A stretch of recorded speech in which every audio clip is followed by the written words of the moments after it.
David Bradley, and I am aka Schizophreniforms.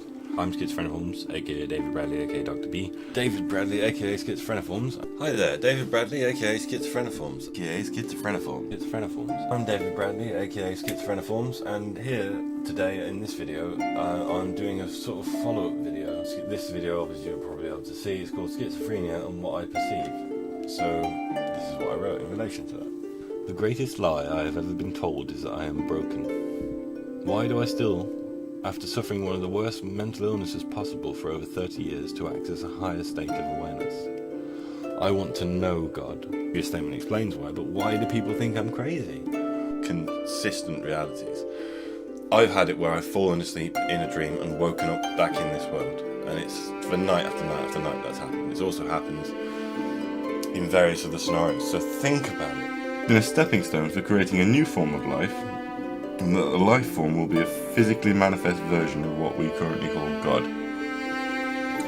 The universe, since the Big Bang, has given rise to ever more complex higher order structures that have manifested it specifically on Earth as biological life itself, creatures from dust and order from chaos. Wildly Sabbath in the dark is the fact that all realities are dreams, including the one you're in right now. Remove the... You can't separate it from it's almost the like world. self-awareness itself is an illusion, yes.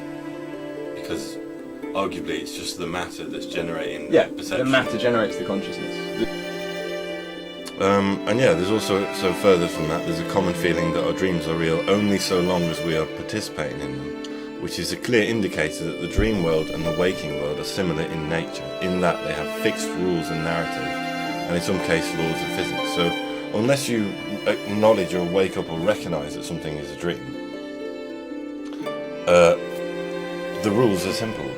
So yeah, we're taking this Stoic concept and then we're moving from the idea of kind of living in such a way as that you don't invest any emotional energy in things that are outside of your influence.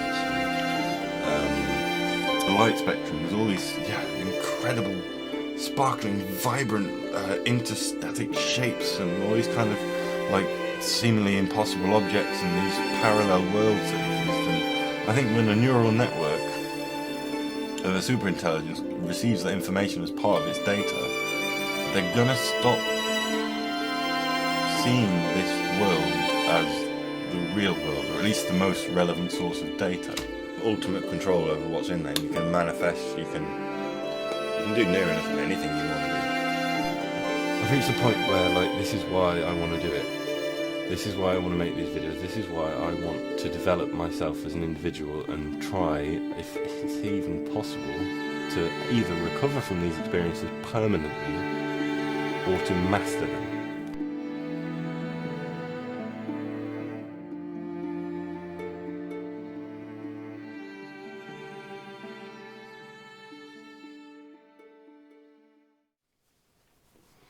So yeah, the concept behind Schizophreniforms, the basic element of it was trying to make sense of a nonsensical experience. It's trying to make rational the non-rational, to trans-rationalize that which is infinitely more complex than it appears on face value. And yeah, for me, it was a big part of that was kind of getting to the point where I could talk comfortably about my experiences with people in a way that was as unashamedly self-vulnerabilizing, I guess you would say, as possible. And that is to take what's in here and put it out there for all of you to watch, you know.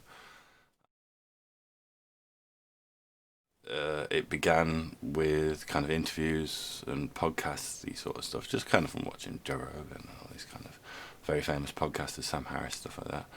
And I just wanted to be able to open a narrative, basically. Fundamentally, I wanted to transcend my own isolation that I felt deeply steeped in by this condition, or this, especially the diagnosis of this condition.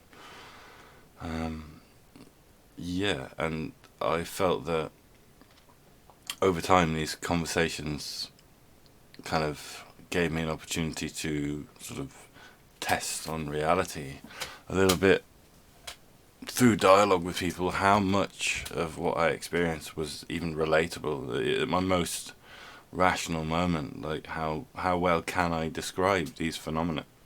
How sane am I in spite of these insane phenomena? I'm not always rational, I'm not always non-rational. And that led to the channel you're watching this on, which is the new form of schizophreniforms, the new schizophreniforms channel. And that is a culmination of trying to take the ideas from that I've developed over the years and then made into the previous schizophreniforms channel, and then take them now down into a piece of writing whereby I can take everything I've learned and gleaned, show all my mistakes, show all my sometimes very correct assertions in a format that is accessible to both people who relate to it massively and those that really cannot relate to it at all, in the endeavour of not only transcending my own isolation outwards, but helping people to transcend their isolation and to reconnect with the world with a condition that is more or less can be considered mentally terminal or degenerative.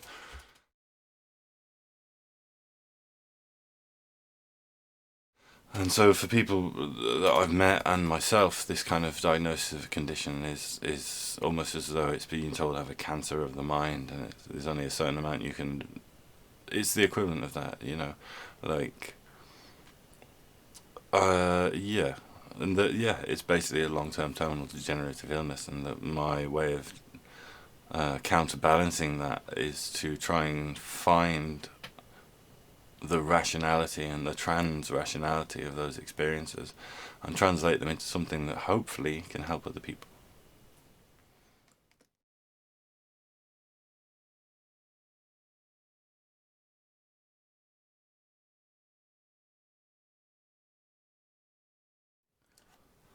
So I guess, yeah, my earliest form of hallucinations was seeing things moving in the dark in my childhood bedroom,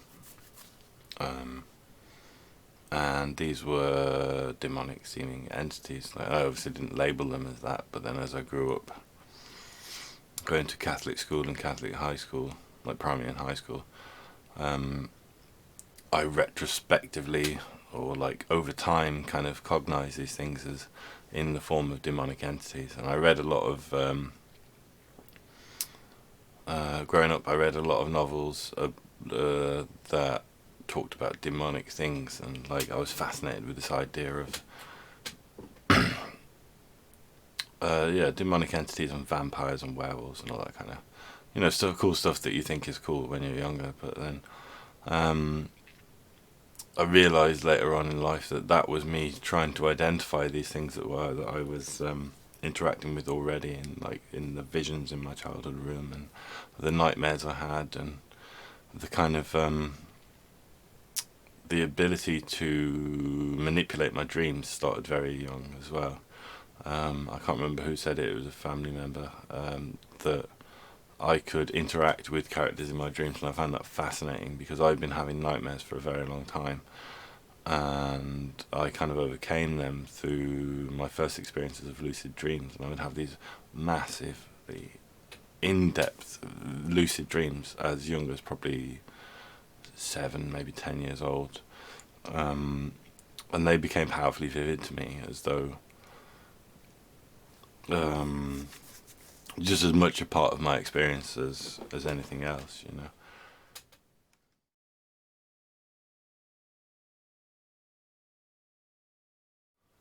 So to move on to like kind of the more adult, and as I actually went into my first psychotic break, there was a number of culminating factors that came up, but a little bit of prehistory. It kind of began as a teenager when I started smoking cannabis, and was around the exact same time was prescribed antidepressants due to me self-harming and me suffering from quite severe clinical depression and a lot of suicidal ideation where I'd attempted to harm myself and so on and so forth, and was sincerely deeply depressed because of events in my history before that. But this led up later on in life when I first moved to where I live now, which I'm not really going to talk about. This would be going back 15 years ago. I would have been, I think about 14, 15 years ago, I would have been probably 19 years old, 18, 19 years old. And I'd come off of the antidepressants prior to this and was doing quite well, and then I was in a difficult situation where I was becoming more acutely aware of hallucinations again that I hadn't really, and getting more vivid dreams, but they were negatively toned, as opposed to prior to this. When I was studying at college, I had the same kind of experiences, but they weren't so bleak and negative and terrifying. And so a combination of external events and internal events led to my second suicide attempt. I had actually tried to attempt suicide prior as a teenager, but then this more recent suicide attempt, when I was about 19, led to me becoming fully immersed into psychosis for the first time. Unable to, so whereas before it was kind of a peripheral thing that I sort of thought was a magical thing that was secret and it was part of my unique perception, but I could kind of rationalize it.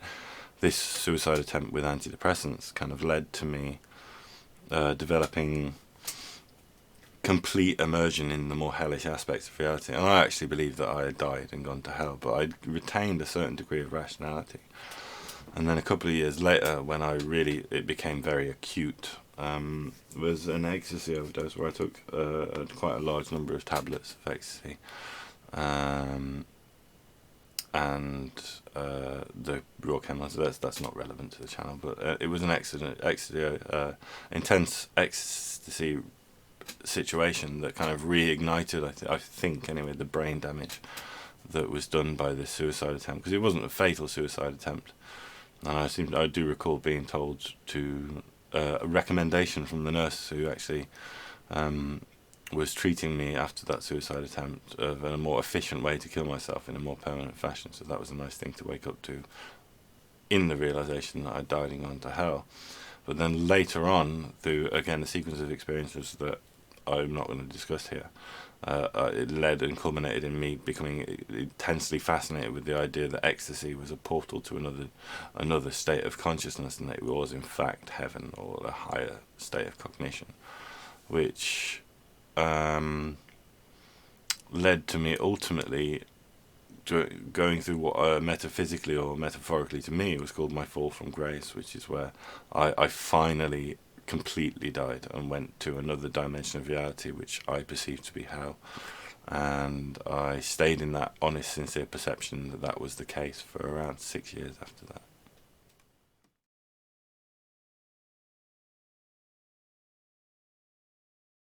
So in regards to the next phase of things, I kind of went through a process of learning to navigate experiences with a varying degree of success. I had a lot of support. By this point I was in supported housing, I was being given mental health support, I was encouraged to rebuild my finances and my psyche simultaneously, you know, and I was given a lot of support, and the people I work with in the mental health services were enormously useful, but there's a limit to the capacity of what they can kind of allow you to experiment with. But me, as someone who had been in such an extreme state and felt that it was caused by a specific set of drugs, I also felt that I had nothing to lose, and by this point my depressive tendencies had recurred to the point where, like, with the accompaniment of the idea that I'm in hell and that I am in eternal damnation, which was very compelling, even though I now know that that probably wasn't the case. And it's even hard for me to, like, I'm using the word probably, it's hard for me to even acknowledge that that could be wrong. Do you know what I mean? Even now, even though I consider myself transrationally developed. And so I experiment with psychedelics in an attempt to basically risk it all on one final bet. It's like, I'm not willing to endure this any further, and I'd heard that psychedelics were able to help you come out of depressive fugues, that they were able to help you ascend to another dimension and a higher state of being, and that wasn't the case necessarily for me. I mean, like, there was experiences of that as well, but what it did teach me doing these psychedelics was that I could be in this state of hallucinatory non-reality, and that it not be a bad thing.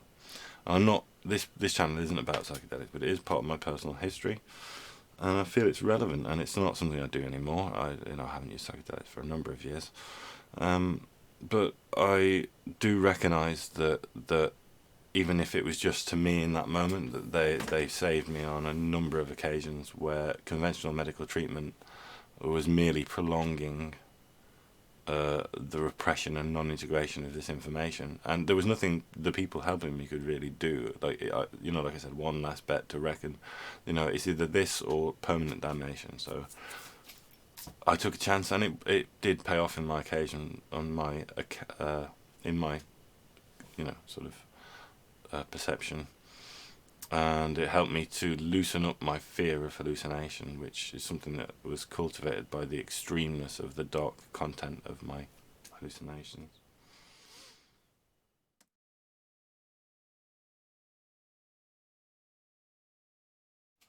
So yeah, further on from here, I went into a lot of counselling and therapy, further experiments with milder psychedelics, and then meditation. The meditation was where things really became interesting, because I learned vital techniques such as mindfulness and mindfulness-based cognitive behavioural therapy, and various techniques from self-referential, self-hypnotic, and neuro-linguistic programming, things like that, and also the what's it called? That is used by Genpo Roshi as the big mind technique, but it's actually a technique whereby the voice dialogue technique, which is a therapeutic technique designed to reintegrate different and disparate aspects of the self through positing oneself in different positions and reorienting yourself from the perspective of these disowned and fractured parts of the self. That was enormously useful. Things like that was a massive turning point for me, because at the time, because of these extremes of different states, and being on my meds, being on psychedelics, being quite a severe alcoholic at this point, but a functional alcoholic to a certain degree, that I kind of began to piece together a congruent narrative between all the different disparate aspects of my psyche. Because I used to thought I had dissociative identity disorder as well, which is something that I still kind of think there may be elements of, but I think it's possibly a psychotic delusion, who knows. But yeah, that kind of turning point was really significant for me, because it meant that I could hold multiple perspectives simultaneously, and that they would be useful to me, and it gave me a form of accepting different potential experiences.